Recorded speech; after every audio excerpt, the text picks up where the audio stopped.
कृष्णाय नमः। श्री गोपीजन वल्लभाय नमः।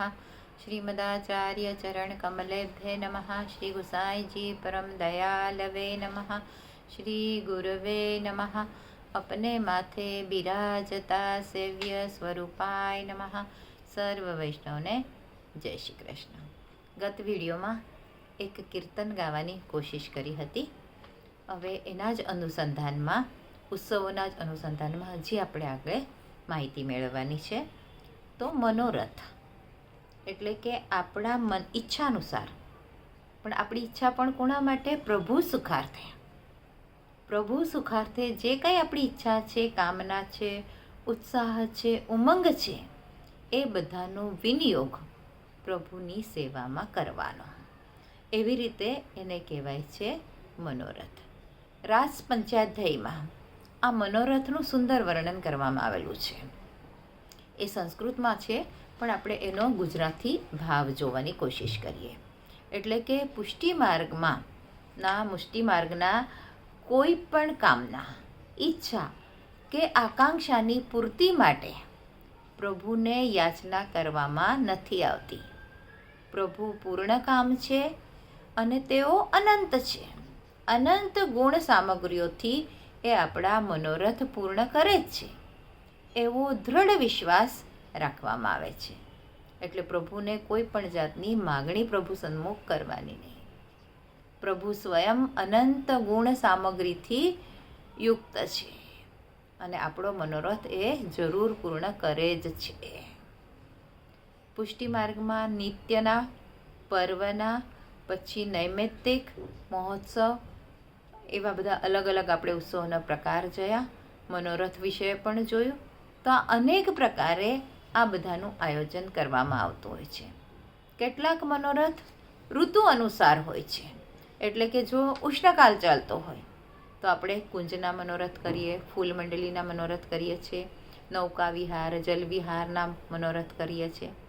પછી નિત્ય સેવાના ક્રમમાં પણ નિત્ય નૂતન શૃંગાર કરીએ છીએ, નૂતન ભોગ કરીએ છીએ, નૂતન રાગ હોય છે। સવારથી સાંજ પર્યંતની જે અષ્ટયામ સેવા છે, એ અષ્ટયામ સેવામાં પણ પ્રભુના સુખની રસધારા જ પ્રવાહિત થતી હોય છે। કીર્તનોમાં પણ પ્રભુના સુખ માટેનો જ વિચાર કરવામાં આવેલો છે। નૈમિત્તિક ઉત્સવ એટલે કે ગોસ્વામી આચાર્ય બાળકોના પ્રાકટ્ય ઉત્સવ, એ પણ આપણે ઉત્સવ તરીકે મનાવીએ છીએ। પછી પર્વ એટલે કે તહેવાર। તો તહેવાર નિમિત્તે જે ઉત્સવ મનાવવામાં આવે છે, જેવા કે દિવાળી છે, હોળી છે, રક્ષાબંધન છે, રથયાત્રા છે, ડોલનો ઉત્સવ, એવા બધા અલગ અલગ ઉત્સવ આપણે તહેવારના હિસાબે પણ મનાવતા હોઈએ છીએ।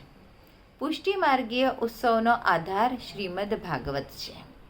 નંદ મહોત્સવના દિવસે નંદ બાવા, પછી યશોદાજી, બીજે બધી ગોપીઓ, ગ્વાલો, આ લોકો બધાના સ્વાંગમાં પ્રભુને પલના ઝુલાવવામાં આવે છે।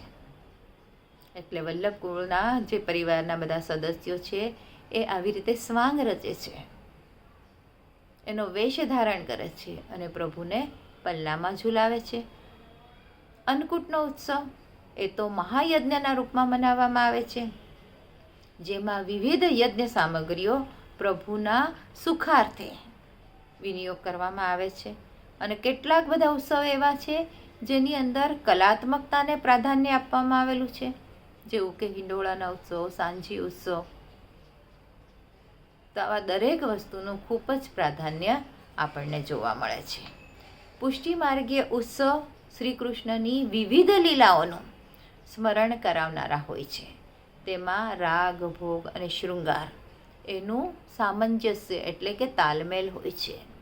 એકબીજાથી એકદમ એ ઓતપ્રોત ભરેલું હોય છે અને પુષ્ટિ પ્રભુ રસાત્મક છે, જેથી આ ઉત્સવોમાં પણ રસ અને ભાવની પ્રધાનતા હોય છે। વિવિધ પ્રકારે આ ઉત્સવ મનાવવામાં આપણે રસાત્મકતા અને કલાત્મકતાનો વિનિયોગ કરતા હોય છે।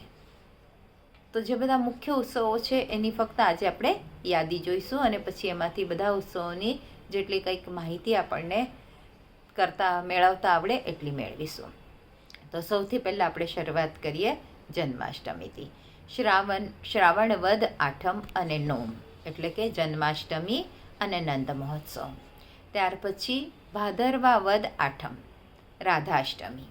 ભાદરવા સુદ 11થી ભાદરવા વદ અમાસ પર્યંત દાનલીલા. ભાદરવા સુદ 12 વામન જયંતી. ભાદરવા સુદ પૂનમથી ભાદરવા વદ અમાસ પર્યંત સાંચી લીલા. આસો સુદ પડવાથી નોમ સુધી નવવિલાસ. આસો સુદ દસમ વિજયાદશમી.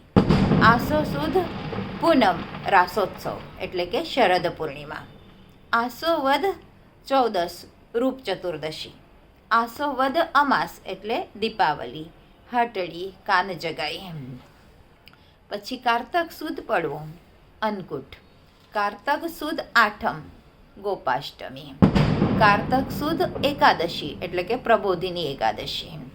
માગસર વદ નોમ શ્રી ગુસાઈજીનો પ્રાકટ્યોત્સવ એટલે કે જલેબી ઉત્સવ. મહાસુદ પાંચમ વસંત પંચમી. મહાવદ સાતમ શ્રીનાથજીનો પાટોત્સવ. ફાગણ સુદ પૂનમ હોળી ઉત્સવ. ફાગણ વદ પડવો ડોલોત્સવ. ફાગણ વદ બીજ દ્વિતીય પાટોત્સવ. ચૈત્ર સુદ પડવો સંવત્સરી એટલે કે ગુડી પડવો.